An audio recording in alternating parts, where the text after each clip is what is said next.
Hello, Calum here. I got another set of videos for you to watch. I hope you enjoy, so let's get into it. Where are we meeting the men that don't stop? Where are we finding them? Someone tell me where I can find a decent, loyal, funny, good-looking guy around In your friend zone. here. I'm convinced that it ain't no motherfucking men out here anymore. It's just with balls. Where have all the good men gone? Where are all the men? Where can I find a good man? Where can I find a man? Where are all the men? Where the men at? They're everywhere. You're just not looking. That's the problem. You think that they all need to approach you. Doesn't make them good. Even though a majority of the good men don't even bother anymore because of the idealism that's actually happening within the world right now. Where are the men that are going to open the car door? Where are the men at that are going to provide and protect? Ah, there it is. Provide. Chivalry is pretty much dead by females trying to abuse it. So you don't really find many people actually going to open up the door for you. And the next thing you said is provide. Okay. Yeah, let's provide for you. No, because we need to work as a partnership, not one person pays for everything and you do nothing. Like, women have ruined this for us. Where do I find y'all? Women have ruined this for us, even though she is a woman, which is a little ironic. I find it really ironic that you have so many men online who are like, bros, get your passports ready, which implies, for one, that you were a grown adult in America who does not already currently have a passport, which is not the hardest thing in the world, but it does take a bit of effort to do. These guys all talk about the idea of getting a passport, of how much better it would be if they went to another country and found a wife and things like that. But many of them are just talking about it and they're not actually doing it.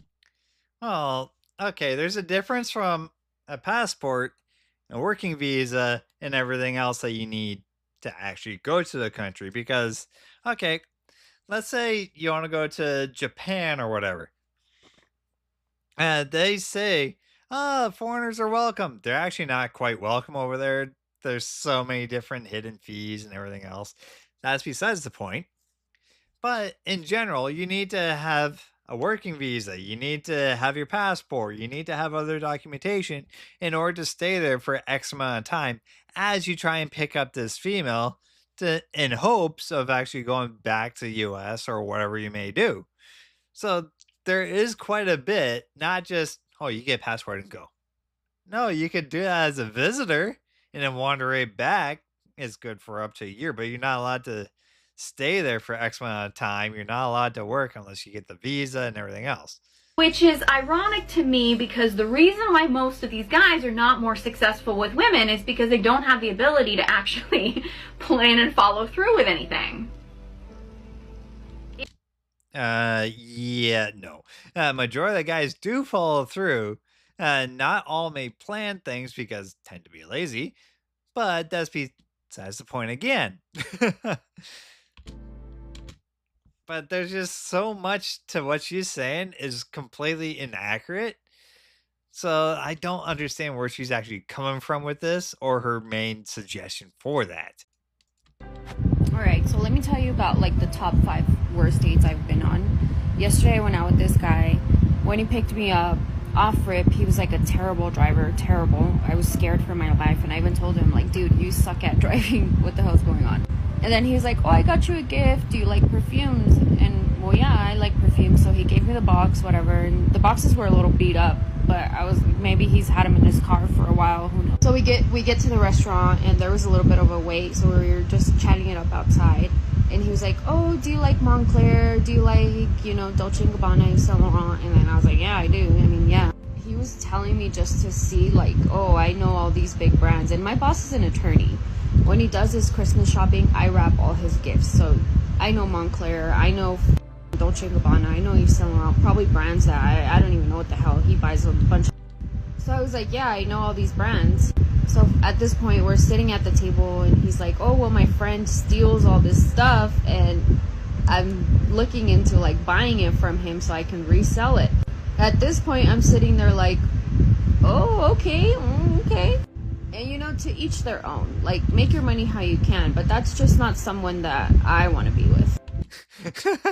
Stealing and reselling. I would not recommend telling you or telling someone when you're on a date about that type of thing. It just gets a little awkward. That's something to mention to your best friend, but not so much to a date. So he's asking me at the table, do you like sunglasses? Like, I can get you some sunglasses if you want them. And I'm like, yeah, I'm good off the sunglasses. Like, I do like them, but I'm okay. I'm like, they're stolen, you know, I don't want stolen. God, Karen, you are so stupid. And at this point, like, he gets offended. He's like, ¿qué importa si están robados? Si yo se los estoy comprando, so no importa, blah, blah, blah. Yelling at the top of his lungs in the restaurant. So I'm sitting there, like, just looking around. And I really didn't say anything. I was just sitting there like, dude, calm down. Like, I don't want glasses. It's okay. But I think he got offended because that's, like, what he's thinking of doing. And I'm just like, I wasn't with it. So he got a little offended. And we're at a Mexican restaurant. So when it came to order, like, he's like, I don't like avocado. I don't like sour cream. I don't like this. I don't like that. And I'm just like, dude, well, what the are you going to eat?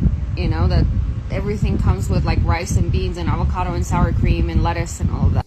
So he's like a picky eater. I love to eat and try all types of different food. Yeah, you are a bit of a big bag, but at least you do like to try different things in comparison to be very, very picky. But in general, these are some pretty bad days, and I don't really have much to say about it. Dude, so, like, if you're that much of a picky eater, it's a no for me. So while we were eating, it was super awkward because I was just, like, ready to go home, and I'm like, okay, this sucks. Like, what the is going on right now?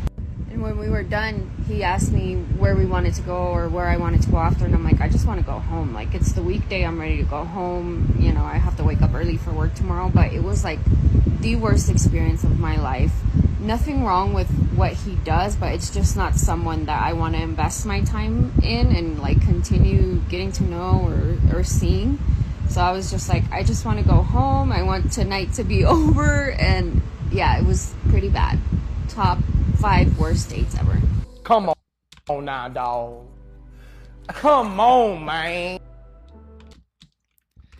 More power to the resellers, but yeah, that is a bit much. That would completely make things awkward. Is like I was saying, it's just like in that type of situation, tell your best friend, don't tell a date.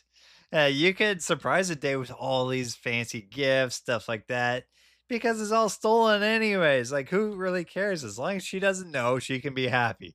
Just don't let her find out, or else she'd be mad. Men do not like us. Be alone. That's really the only other option. Just be alone, look in the mirror, sit with yourself, cry, have an ego death, and then get really hot, get a bunch of hobbies, it could be extremely successful, and write a fucking book or something. Just be alone. Oh my god. It is so much better than being with someone who fucking hates your ass. You know who doesn't have to hate you? You. You don't have to hate yourself. You could work on that relationship and it'll be so fulfilling. The journey of it too, of loving yourself, is really fulfilling. She is technically right, but when you're being told, it just feels completely wrong and on so many levels, but it does actually help. As long as you can make it to, you don't feel sad, you don't feel lonely, as long as you're content to even happy with how things are for you, then just go with it. Just be alone. He hates you and they hate us. Stop trying to make it work. Overfeed. Yeah. Single, and I'm happily single, and I'm single by choice, and let me tell you why. This dating culture, this dating scene, especially in Australia, it's so bad.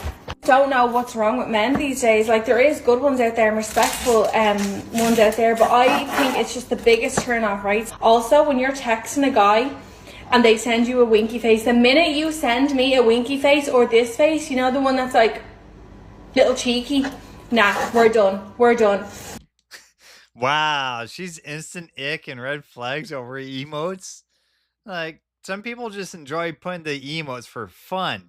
that doesn't mean for you to break up with them. It doesn't really mean anything except for possibly happy on the date. Like, oh, wow. We are done. That is weird.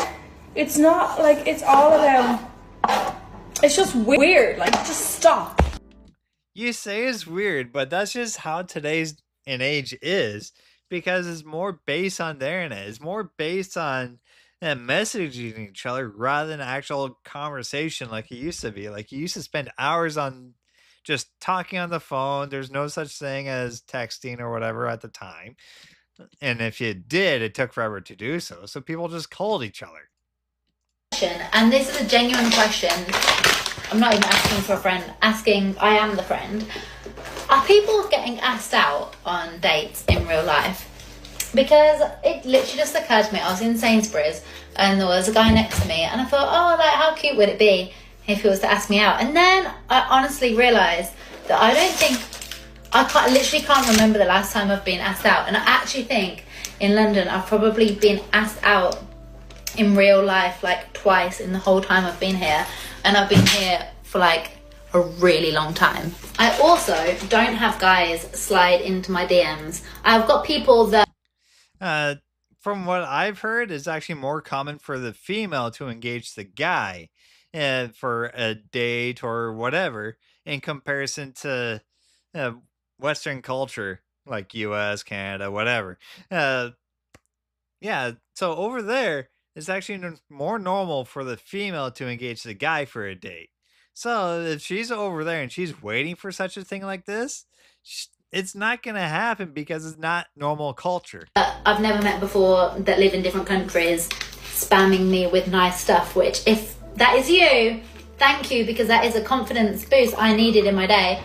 But like, I don't actually have people that maybe I've met or friend of a friend or someone that lives in the area being like, hey, random, would you like to go for a drink? Like, is this happening to other people or is it just me that's a failure? No, that doesn't mean that you're a failure. It just means that people don't find you all that attractive or whatever may happen. But it does also depend on the culture for where you may be at. In which case, this being over there. Yeah, about men not competing against other men for women. Men are competing against the woman being on her own, right? You're competing against me. I just experienced that firsthand. A guy who I've been on a couple dates with, he had a few red flags that I ignored because I was bored and horny, wanted to come over, and I had just set up... She's just showing more and more on how she's for the streets. I just sat down, ready to watch Netflix by myself with my apples and cheese from Trader Joe's, a salad, my chocolate-covered pretzels, and very content to eat my dinner. And he says, oh, I'll be over there in 30 minutes. And I was like, can you maybe come like later? And he started giving me shit. And then I said, you know what? I'm good. I'm still kind of like bored and horny. He probably could have come over after, but you know what?